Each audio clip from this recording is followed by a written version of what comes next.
On air, what's up, Mrs. D? What's going on? Mrs. D, it's good to see you, ma'am. Always good to see you, Noble. Always. Ma'am, so can you share how long you've been homeschooling? How long have you been with Classical Conversations? Yeah, but first you have to share with me what color of Converse you're wearing today. Ooh, so my primary chucks are red chucks. Today. All right. You know what? This is Florida and it's hot, so I'm sad I'm not wearing Converse, but I am wearing like sapphire blue flip-flops. There you go. Um, when they make chucks and flip-flops, I'm switching, just saying. That's right.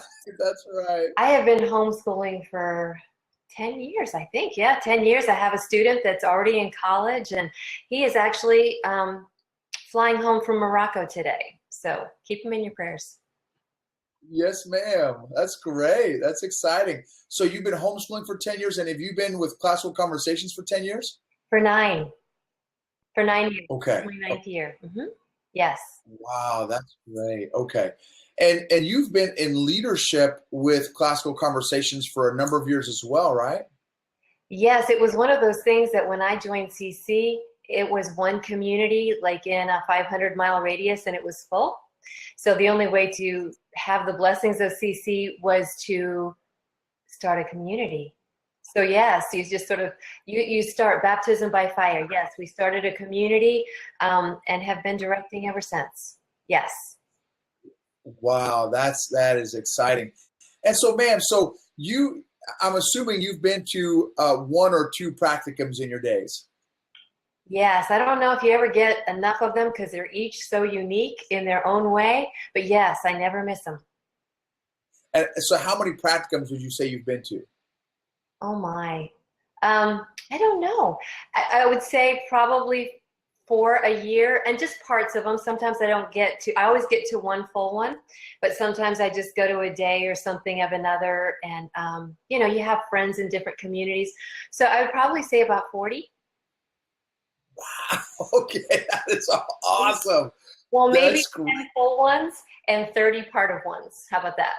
Okay, got it. Okay, that's great. So if they're, if it's a brand new family who's getting a chance to hear or watch this either live broadcast or interview here, why would a new family want to attend a practicum? And first of all, can you even define what is a practicum, and then why would someone want to attend one? Sure.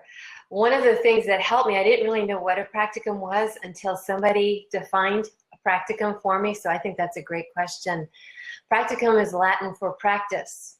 And so the reason I got so excited to come is when I first started doing this, I didn't know what a classical Christian community of learners really was. And so they said, well, if you come to a practicum, you'll get to practice what that means. And I was all excited because I thought, ooh, I'm going to actually not just hear about it, I'm actually going to get to practice it. So I started to go to practicum to learn, first of all, just to learn what a classical Christian community of learners is. And then I realized that they kept telling me that I was going to be there, my parents' teacher, which sounds great, and I love it, until somebody says of chemistry, of algebra, and that fear. And I know that fear, it shouldn't be there, but it is. And so the good news was that I had many mature people around me who promised that if I would go to practicum, I would learn the tools or the arts of learning, so that when I would do chemistry with my Challenge 3 student, it wouldn't be that I would sit there and give them a lecture. They would teach me how to do the art of grammar. With my older student, not just my itty bitties, with my older one, they would let me practice the art of conversation or comparing and contrasting in those dialectic years that I could do with my chemistry student.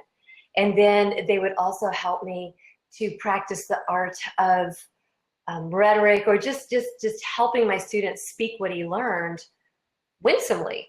And so I thought, wow, if they can help me do that in 3 days, wow, this is awesome. This is great. Maybe that's why I had to go to so many, because I had to learn a lot. But I will say it taught me how not to be a teacher in fear of subjects, but it taught me how to sit alongside my student and just have conversations with him in the little bits amount of time that I had, because I didn't have a lot of time either. And for me to learn chemistry or algebra or Latin or any of those things, it would take me as much as my student, but I was called to be a mom and to be a wife. And so the student had to take a back burner. And so, but I still had to be able to equip my child to learn the arts of learning so that I could free him up to learn anything. And Practicum is the place that I learned how to practice those arts practically. Like, it wasn't just theory, it was, I did it in the Practicum. The speaker gave us assignments to do together, and we practiced. So that when we went home, we could do it whether it was with littles of 4 or bigs of 14. We were able to do it. So that's why new families coming in, absolutely, I would tell them to come in, and that first time just to come and understand the stick and sand simplicity. You won't get it all, but if you can practice one thing a day and just keep practicing it. There's my favorite saying is from G.K. Chesterton, and it's, anything worth doing is worth doing badly. So I was signing on to be my son's teacher badly. But then Andrew Budwa gave me hope, because he said 10,000 times then begins understanding. And he was quoting his Suzuki teacher, who was telling him that you have to start, but until you've done it the 10,000th time, you won't understand what you're doing. So I just rolled up my sleeve and decided with a Practicum, we would begin badly until I got to understanding with my 10,000th time. Wow, that is awesome, Skinny, ma'am. And how about veteran families? What should their thought process be in attending a Practicum? I don't know that it ever changes. I'm still learning. And I love this year's title, The Art of Relationships, because there's another book title that I love, and it's called Relationships, A Mess Worth Making. And I've never read it. I need to, but I've never read it. But I just can't get past the title because it's so good. Relationships are a mess worth making, but I just would like to have them without making them such a big mess. And The Art of Relationship gives me hope that there are tools that can help me better understand the relationships, not only between people, but between things, so that, you know, when you don't have a good relationship, it's really hard to communicate. You just want to be mad and you have all these feelings. But if you have a good relationship, communication goes well and you have understanding.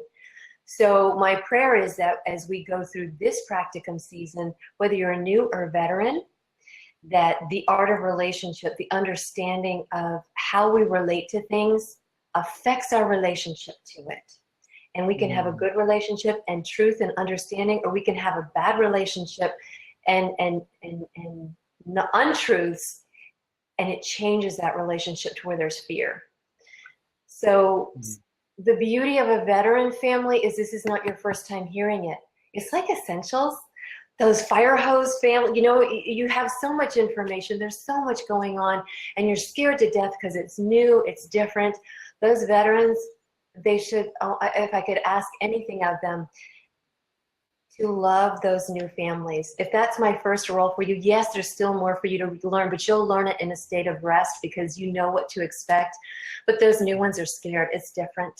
They don't really know what to expect. And so for you to come in, I cannot tell you what a blessing you are when you come in and you see that new family. And you don't even necessarily, aren't even paying attention so much what's in front. You're really sitting next to them and supporting them and seeing if you can help them relax enough to become part of a great community. That's awesome, man. Wow, that's great, Skinny. Thank you, man, for sharing.